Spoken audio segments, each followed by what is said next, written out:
কৃত্রিম বুদ্ধিমত্তা ব্যবহার করে সেলিব্রিটিদের ছবি ও ভিডিও বিকৃত করার প্রবণতা বেড়েছে। সোশ্যাল মিডিয়ায় ছড়িয়ে পড়া এসব কন্টেন্ট অনেক সময় এতটাই বাস্তবসম্মত হয়, সাধারণ ব্যবহারকারীরা বিভ্রান্ত হন, মন্তব্য করেন, কখনো অপমানও করেন, যার শিকার হচ্ছেন মূলত তারকারা, বিশেষ করে নারীরা।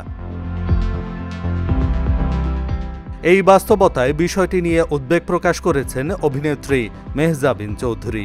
নিজের ভেরিফাইড ফেসবুক পেজে দেয়া এক স্ট্যাটাসে তিনি লেখেন, প্রযুক্তি আজ আমাদের জীবনের প্রতিটি কোণে ছড়িয়ে পড়েছে। আমরা অনেকেই এর ভালো দিকগুলো নিয়ে আশাবাদী, কিন্তু এর অন্ধকার দিকটা আর অস্বীকার করার সুযোগ নেই।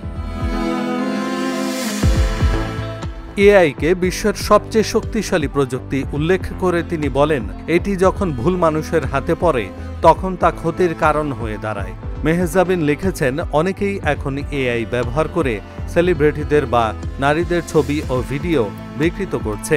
এগুলো ইন্টারনেটে ছড়িয়ে পড়ছে, আর যারা বুঝতে পারে না এগুলো ভুয়া, তারা বিশ্বাস করে, মন্তব্য করে, অপমান করে। তিনি আরও বলেন, এটা এখন নিত্যদিনের ঘটনা। এমন মানুষদের সংখ্যা বাড়ছে যারা সারাদিন ধরে শুধুই এসব করে বেড়ায়।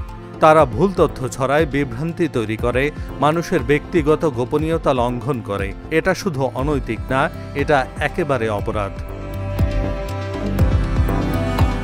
এই ধরনের কর্মকাণ্ডকে তিনি ডিজিটাল সহিংসতা হিসেবে উল্লেখ করেন। তার মতে এআই থামানো যাবে না, কিন্তু এর অপব্যবহার রোধ করা দরকার।